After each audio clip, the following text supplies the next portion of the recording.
It was the most dramatic moment of the Oklahoma City Energy's 2016 campaign. Extra time, first-round playoff game in Rio Grande Valley. OKC down 2-1, and in the final 5 minutes, the Energy score not once, but twice, both off set pieces. They win, advance to the Western Conference semifinals. The man that draws up those design plays, James Ritchie. The Energy assistant not only in charge of the goalkeepers, but also the man in charge of the X's and O's for those special situations. And we are joined by the aforementioned Coach James Ritchie, and you were a very popular man toward the end of the year last year with all the success that the Energy had, especially in that playoff game against Rio Grande Valley, thanks to the set pieces. And obviously all you guys coaches come together to work on these set pieces, but for those who are not familiar, what exactly is a set piece? A set piece is any time there's a stoppage in the game and the ball's dead and it has to start from a stationary position, so throw-ins, corner kicks, kick-offs, goal kicks, things of that nature. And it's something you don't get all the time with soccer because it gives you a chance to put people specifically in the best positions to score a goal, right? Yeah, set pieces in an attacking sense give you multiple ways you can score, either straight off it or indirectly in some way of the ball moving about, or it presents opportunities, and if you can take enough of the opportunities throughout the season, you know, it should be a very good thing. And when they work, it allows you to beat your chest a little bit and say, hey, I drew that up, right? No, definitely not. That's all the players, 100%. As I say, what we've got is we have a basic schematic throughout the season of how we do the set pieces. And we draw them up, and every team will be the same. Now, when we come against different teams, obviously each team has different threats or different strengths and weaknesses. We try and either exploit their weaknesses and take away their strengths, depending on what they are. We'll get to the nuts and bolts of actually how you draw that up, but one of those games last year that was so indicative of the success of a set piece was the Rio Grande, and everyone looks to the last 2 goals that were scored in extra time, but as you're about to show me, there were some chances Oklahoma City had via set pieces earlier in the game that could have been led to goals as well, right? Yeah, massive chances we had. And when you have a team the size that we did last year, anytime we can get the ball in the box, it's a threat. All right, let's take a look at it. In the film room, you've got a substitution that actually sets up something good for you guys, right? Yes, 100%. This is a moment in the game where we realised we weren't creating the chances that we wanted. So Jimmy made the decision to put on Bonner and Wodge and bring off Craven and Koenig, and it turns out to be a fantastic move. And this is what you were talking about, bringing in size. Big guys that can take up a lot of space and actually be a head above everyone else for a header situation. Yes, yeah. I mean, at this point of the game, you've got to say it's almost 70 minutes in. Legs are getting a bit tired. If you're a defending team, you don't want to see 2 monsters that are 6'5" and 6'3" coming on the field. And these 2 came on and really sparked us for the rest of the game. So the 2 goals at the end of the game get a lot of attention as a set piece goal, but this one actually also originates from a set piece.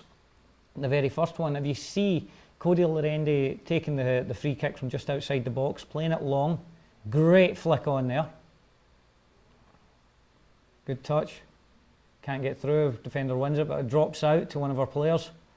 Plays it across, great header by MT, and then Linus, back of the net, 1-1. And the players, given the fact that it was a free kick for Lorendi, were staged in a way that maybe they wouldn't normally be if just the flow of the game was going on. The free kick allowed us to get our big men up there and really press high up the field and allow this opportunity. And look at how many men we've got in the box there, and how many runs and how difficult it is for Rio Grande to pick us up. And it's causing all sorts of problems to them. That ball across from MT was very good and a great finish. All right, late in the game, another set piece could have led to a goal. Yeah, we're now 2-1 down, 87th minute. We're hanging on for bare life right here in the playoffs, trying to get this goal. Harris comes across. He's on the wrong side. Yes, yeah. Normally Harris wouldn't take the throw from this side, except for the fact that we're really looking for this goal here. Plays it short for a flick on, and again, if you watch that there, an amazing touch from Wodge with his left foot, falls to his right, not his strongest foot, but still gets a shot off, and we're a bit unlucky not to get something out of that move. A lot of times with the set piece, it's about players being in the right spots, and then they still have to execute from there, correct? Yes, yeah. They've got to time their runs, perfectly to make sure that they get the success they need. So last minute of the game, corner kick coming up here. Big Cody's up there as well. As I say, I don't fancy being the defenders having to deal with some of the beasts we've got in that box. But ball comes in, well defended, good clearance. But look at how quick we are to win it again. Play it back in. Sip does an amazing job to stay onside. Great touch, and for a split second I thought it was 2-2, but it just whistles past the post. And if it's not for a set piece late in the game, Sip wouldn't be up that far either, right? No. And well, hopefully not. Exactly. So now, do or die moment of the game, throw in our own side. Jimmy's screaming at Harris here to hit Bonner. And he's doing his patented flip throw, which gets an extra extension to make it possible. Yeah, it's the distance in this throw is insane. Not very well defended. You never want to let the ball bounce in the box. Bonner, incredibly brave. Amazing that he gets up there ahead of the goalkeeper and knocks that in. That's brilliant by him. But in terms of that throw, that's a throw coming from our own half.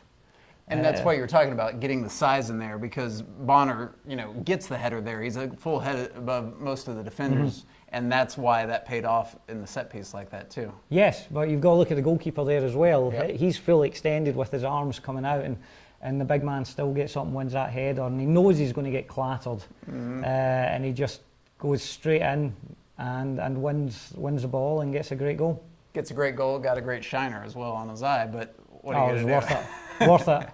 The first goal in extra time scored on the flip throw. Second one comes on a more traditional set piece via the corner kick. This is a minute or two later. Bonner's just dusted off his wounds. Luis with an outswinger here to the near post. An absolutely incredible run there. I'm sure we'll see it again in a second, but fantastic run across the face of his defender, and to get that ball on target with the power that he did is not easy. And what a goal, what a celebration, what a win. What's the thought process of design when you design that play? What was that play trying to accomplish? At this point in the game, most of the set pieces, it was out the window. It was get the ball in the box. It was hit the big men, look for the big men, and there was a lot of them in there. And obviously, Luis saw Bonner's run coming across his defender, and it was just timed to perfection.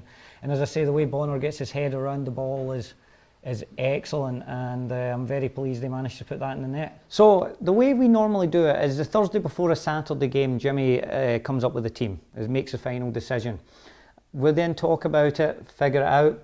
I work on the set pieces that night and hand them to Jimmy. On the Friday, he will work directly with the players on those set plays that will be executed on the weekend's game. As the game goes on, Mark Howard will also take part, and he'll work with the substitutes coming on. So there's a lot of different angles to how we set up with the set pieces. But traditionally, they'll come in and they'll see their set pieces and their roles for the game, but they should already have that in their head because we'd worked on it previously the day before. So here we have a basic attacking corner kick, very, very simple. We have an in-swinging corner coming from the outside there, 5 attacking, 2 on the outside. Now, with this, we can play a number of different little things. We can have short runs to the ball. We can have late runs into the back. We can also have one of the outside players doing a late run and making a 6th man in the box. It's all, again, dependent on what we saw as the weaknesses or strengths of the other team. Now, as we're focusing on this, it's important not to forget back here. This is a massive thing. Balance is a very, very important thing in a team. So what we've got to do is we assume, unless we've seen anything different, that normally a team will either bring everyone back or leave one up front. So we always want to have a man up.